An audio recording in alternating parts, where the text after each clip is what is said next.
TIFU by using a nose hair trimmer to manscape my nether regions, and subsequently revealing mankind's most horrible secret on Reddit. As preface to this TIFU, I am committing one of the greatest societal taboos and revealing a secret that heretofore has been zealously guarded throughout the ages. It is a correlate to childbirth in that just as postmenopausal women wouldn't dare tell an expectant mother how truly agonizing childbirth is, no man in his 50s would traumatize a man in his youthful prime with fears of the anatomical horror that is to come. But times have changed and new technology places men in grave danger, so now you must know of this biological atrocity, in order that you might avoid my disastrous FU. Sometime around midlife, men's hair follicles undergo a revolting mutation. While hair atop one's head thins and drops, new hair grows in places you never imagined. Bristles, stiff tufts sprout outside and inside of ears, and up nostrils. Eyebrows become bushy,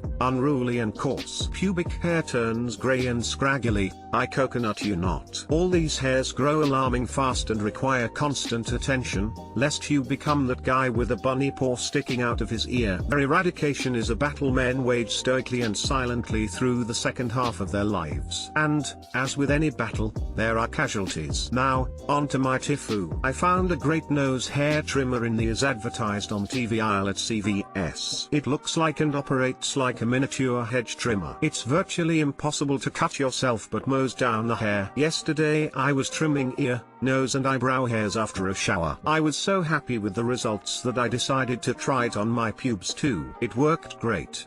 Soon I had gone a bit overboard and pretty much shaved my balls and the base of the shaft to the skin. I liked the new look, but my bushy taint was a testicular neckbeard that had to go. I positioned a makeup mirror on the bathroom floor and laid down spread eagle, knees up, so I could see and trim everything well. Where once just a few wispy hairs prevailed, unbeknownst to me a virtual forest had arisen. Worst of all, my zucchini was sporting Borat moustache brows. Trusty new nose hair trimmer in hand, I prepared for battle. The arse brows had to go first. I began on the left and quickly decimated the bunghole caterpillar. I moved decisively to the right, prepared to take down arse brow 2 with one swift stroke close to the skin. However, this was not to be. Instead, my coconut hairs wrapped around the trimmer blade like Rapunzel using a superheated curling iron, pulling the device tight against my skin and jamming the blade. The hairs were being ripped from my flesh and the pain was excruciating. No matter how I tried, I couldn't remove the trimmer. Wiggling it tugged the hairs more, restarting it was a double down that I lost. The hairs were wound even tighter against the blade. I frog walked naked to my bedroom, one hand holding the trimmer tied between my butt cheeks, and searched for my cuticle scissors. No luck. I did however find a carpet knife. Unbearable pain breeds desperation. Back on the bathroom floor, I tried in vain to cut myself free, nicking the tenderest of flesh twice and drawing the first blood of battle. I was making little progress and it was time to make the ultimate sacrifice. After a suitable prayer, I gripped tight on the trimmer and committed reverse harakiri, Brazilian wax style, ripping off the trimmer blade along with its arse-brow net trap. Blinding pain left me curled fetal, hyperventilating, while blood slowly trickled down my cheesecake crack. I decided to share my TIFU and expose life's cruel secret in the best interest of mankind, that others may avoid falling prey to the technological wonders of as seen on TV hair removal tools. Young men of Reddit, I beg of you to heed my warning. Do not go gentle into that good night.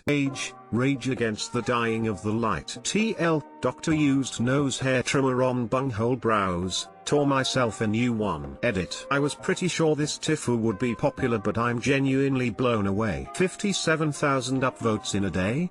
54 awards? My post in the same league as the coconut and boop knife? So humbling. Thank you. Many of you complimented my writing, and you have no idea how much that means to me. I toiled as a construction industry technical editor for decades. I am writing a book but I've stalled several times. Your compliments are giving me inspiration to pick it up again. So pre-tangle dangle, were you planning on putting this back in your nose after bunghole shaving? The elders must shine the light in the darkest of place. May the powers that be bless you with quick healing. I could feel my banana clench tighter and tighter as I read further and further. Get ready for the loud farts. You're going from stock car audio to expensive aftermarket. And yes, you got the subwoofer. Your valiant battle will be remembered by your Reddit brethren, immortalized forever in the realm of poop knives, broken arms and befouled coconuts. If only I could be so immortalized.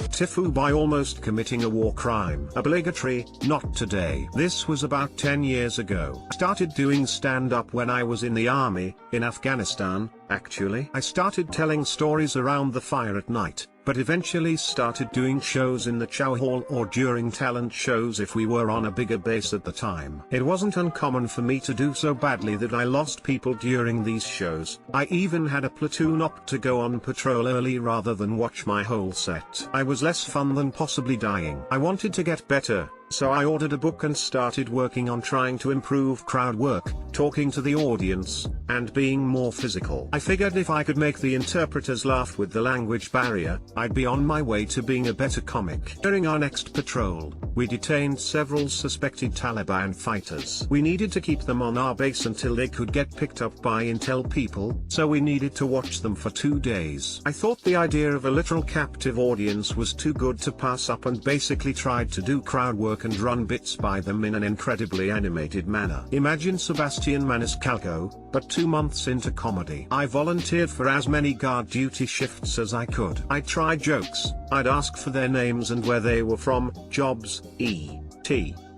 Anything I could try to make a joke about. Never a single laugh. Eventually, they got picked up and apparently one complained about my jokes specifically. I ended up getting a stern talking to for unconventional interrogation because I kept asking where they were from and what they did and had to explain that I was so bored and desperate to get better at comedy that I almost inadvertently committed a war crime. TL, Doctor, I performed stand-up comedy for detained Taliban members that went so badly they accused me of war crimes. Got a stern talking to for that.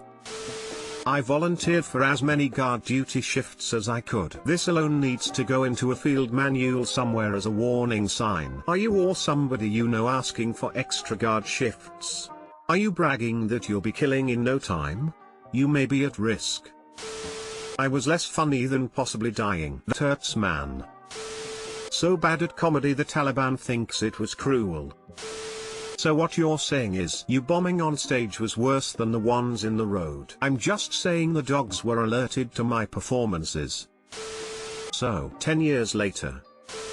TIFU by falling for a 5-year-old April Fool's joke. This just happened to me 10 minutes ago. So, I was making instant ramen, as college students tend to do. And then I thought to myself, business has been good lately, I can afford to treat myself, so I figured I would indulge by adding the most precious of treats to my broth. A hard-boiled egg. So I looked up on the internet if you could hard-boil an egg in the microwave. And, as luck would have it, I found a very easy-to-follow article with instructions on how to do it. It was filled with glee. So, popping the egg in some water and in the microwave, I put the timer to 8 minutes, following the instructions to a T. 3 minutes of me salivating for the fruit of my labor. A loud bang ravaged me from my thoughts. Indeed, the egg had exploded, filling my whole microwave with bloody egg gore. Dumbstruck, I checked the article for the source of my mistakes, and that's when I noticed the article is from April 1st, 2014. Well played,